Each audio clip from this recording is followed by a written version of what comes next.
Meu nome é Luiz Cardoso, eu sou médico do INCOR, professor livre docente, trabalho no setor de valvopatias do INCOR. Também tive uma passagem pelo pronto-socorro do INCOR como diretor lá, e atualmente eu também exerço uma função administrativa no Sírio-Libanês. Trabalho com a parte de gestão e também fui coordenador da unidade coronária lá no Sírio.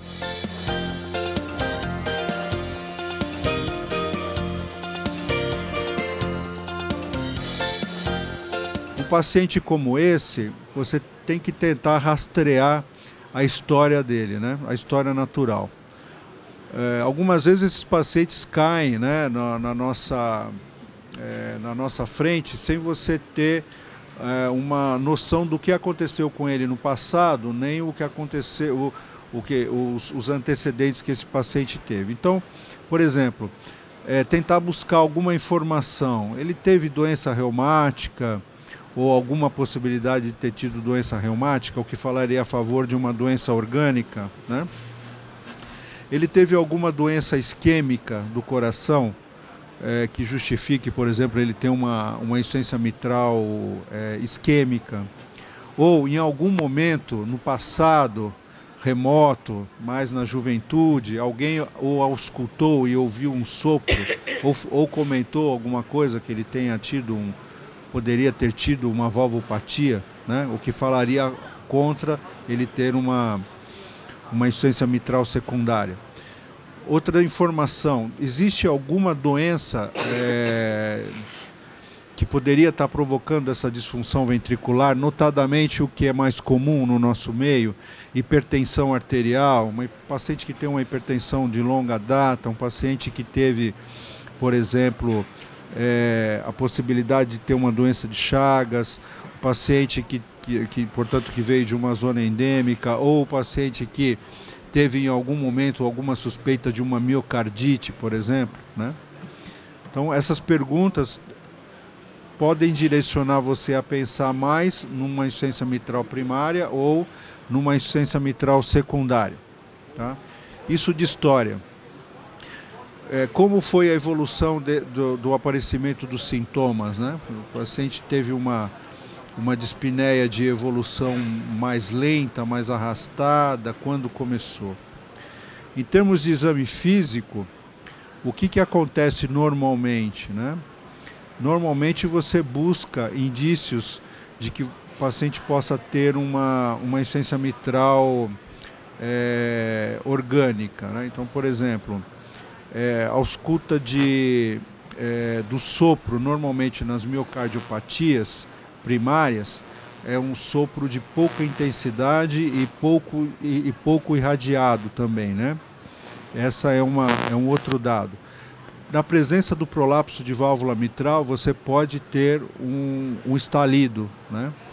Então, buscar esses achados no exame físico, tá?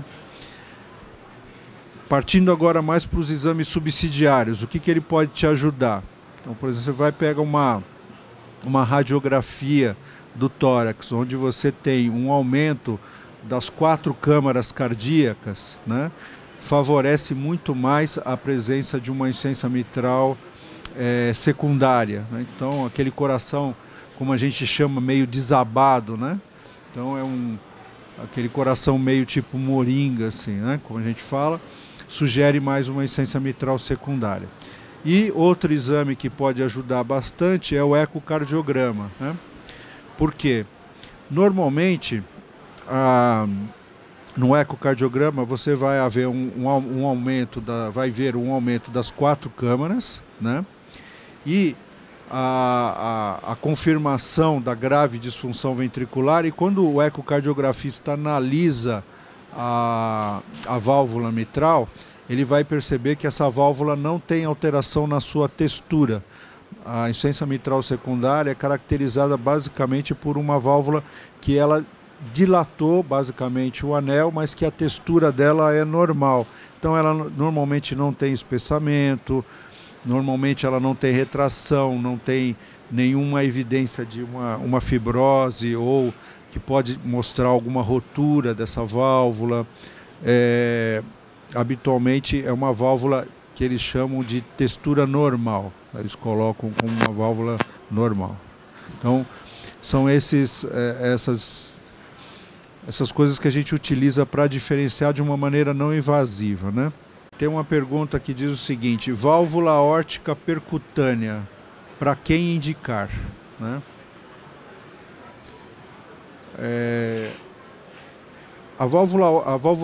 O implante de válvula aórtica por via percutânea é um procedimento relativamente recente, né, no nosso meio. Já tem alguns anos que é feito lá fora e agora que a gente está ganhando um pouco mais de experiência, né? Ele é um procedimento que ele não tem ainda uma validação para ser feito em pacientes, ou melhor, a recomendação é para você não fazer em pacientes que têm boas condições cirúrgicas, vamos dizer assim, pacientes que não têm risco operatório aumentado, nem contraindicação à cirurgia convencional, né? Por enquanto é esse o critério básico para se fazer. E acreditamos que no futuro é possível que essa indicação também seja aberta para os pacientes de uma forma assim, mais eletiva, pacientes que não tenham risco operatório muito acentuado, né? O procedimento ele tem algumas condições para ser realizado, né? Condições anatômicas do paciente e normalmente você precisa também afastar outras doenças, né? Como por exemplo coronariopatias e outras valvopatias. Habitualmente, o que é necessário fazer é uma angiografia.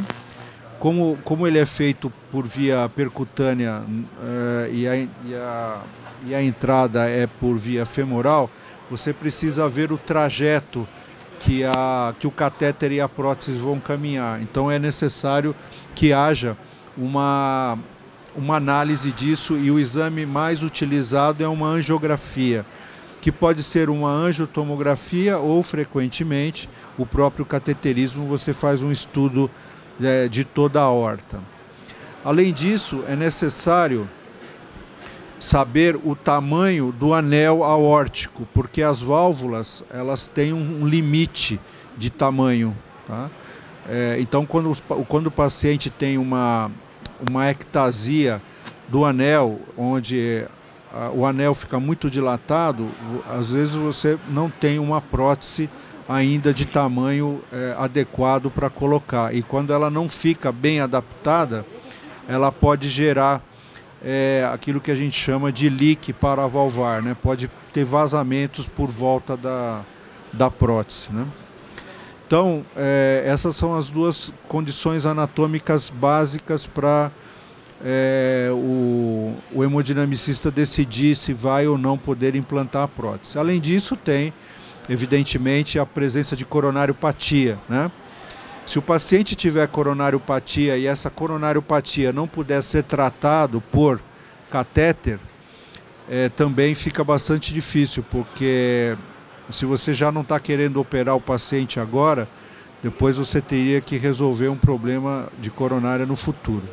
E quando o paciente pode ser tratado por catéter, já se prefere-se fazer o tratamento, a angioplastia, antes do procedimento, e depois colocar a prótese, porque a prótese ela tem uma malha em volta dela, e essa malha ela cobre os ossos coronários. Então é possível o acesso, mas é mais complicado dos ossos coronários depois que você coloca a prótese. Então esses são alguns impedimentos para o implante da prótese. Além disso, cerca de mais ou menos 20 a 30% dos pacientes precisam de marca-passo, porque quando você faz a dilatação, primeiro você faz a dilatação com um balão e depois você dilata, você amplia ou solta a prótese, e quando acontece isso, como um stent, ela esmaga as estruturas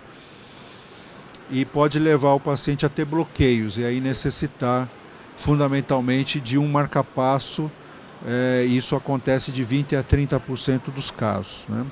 O grande impeditivo, na realidade, atualmente, está sendo pelo fato de que é um procedimento que não é coberto por planos de saúde, tá? Ele não é aprovado ainda e o custo dele é muito alto, né? Para vocês terem uma ideia, só de materiais fica em torno de R$ 90.000, sem contar o marca-passo. Se precisar de marca-passo, você pode aí acrescentar aí talvez mais uns R$ 10.000, R$ 15.000 de marca-passo. Fora toda a questão da internação, toda a questão do cuidado ao paciente, tanto no pré quanto no pós, né? As experiências são muito boas, os resultados são muito bons, porém nós temos alguns problemas, tá? Principais problemas é quando a válvula é solta numa posição não adequada, tá? Então, ela pode ficar muito dentro do ventrículo ou muito para cima na aorta e não funcionar adequadamente. Segunda questão é esse escape paravalvar quando a válvula não está muito bem adaptada ao anel. E aí o paciente pode ter uma insuficiência. Infecções, ou seja, endocardite já foi relatada, tá? Também é um problema muito sério, porque a retirada, a exérese dessas próteses é muito complicada, tá? É como um stent na coronária, né? É muito difícil você mexer numa questão como essa, e um paciente com endocardite de uma prótese dessa é uma situação muito difícil, praticamente é um paciente que muitas vezes acaba sendo inoperável, né?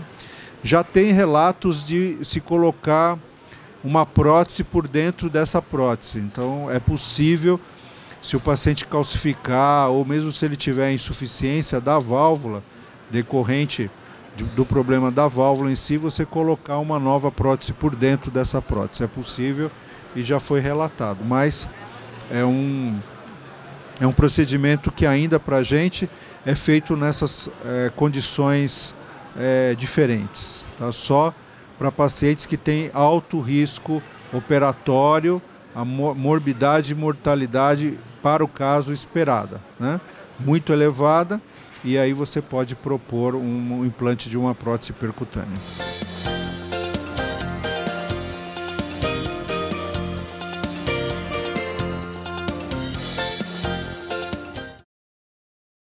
A angioplastia que você vai fazer é com stent. O stent farmacológico, ele exige uma bi-antiagregação, né? É o que é recomendado, né?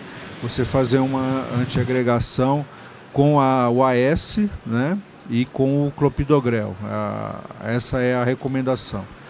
E o tempo, o que se pressupõe, né, o que se recomenda, pelo menos, é que não seja um tempo inferior a 6 meses, né? Se possível, manter pelo menos 1 ano. Tá? Essa é a recomendação. Com vários trabalhos mostrando que o risco de você ter uma oclusão desse stent muito elevada se você interromper essa antiagregação precocemente. Já o stent não farmacológico, o tempo mínimo preconizado é em torno de 30 dias. Tá? Então, no seu caso, um stent farmacológico, eu acho muito complicado você fazer um procedimento em que você vai ter que interromper a antiagregação antes de 6 meses.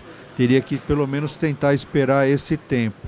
Fazer com antiagregação aumenta muito o risco desse paciente ter sangramento, né?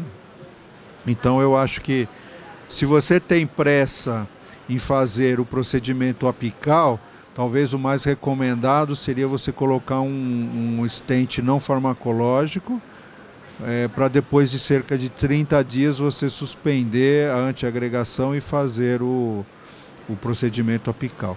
Nós já tivemos um caso assim lá no INCOR e nós acabamos optando pelo stent não farmacológico. Aqui tem uma pergunta sobre a prevenção das estatinas, se as estatinas podem prevenir a progressão da estenose aórtica, né? Então, a estenose aórtica, ela tem como mecanismo fisiopatológico nos pacientes portadores de estenose aórtica degenerativa, né, característico dos idosos, né, pacientes da sexta, sétima, oitava década de vida, né, hoje em dia cada vez mais comum, desenvolverem estenose aórtica, e o mecanismo fisiopatológico é por aterosclerose, né, por degeneração. E a premissa básica dos trabalhos que tentaram tratar com isso é que você, tratando essa aterosclerose com estatinas, você poderia diminuir a progressão, a velocidade de progressão da estenose aórtica, tá? Porém, os trabalhos que apresentaram ou tentaram discutir essa hipótese, eles não foram reprodutíveis, né? Tem um trabalho de 2004 do Rosenheck que ele mostrou que a estatina poderia diminuir a progressão. E como ele fez para verificar isso? Através do ecocardiograma, medindo a velocidade de fluxo na válvula aórtica, tá? E a maior parte dos trabalhos acabam empregando o eco e acabam empregando a tomografia de coronárias para medir o score de cálcio.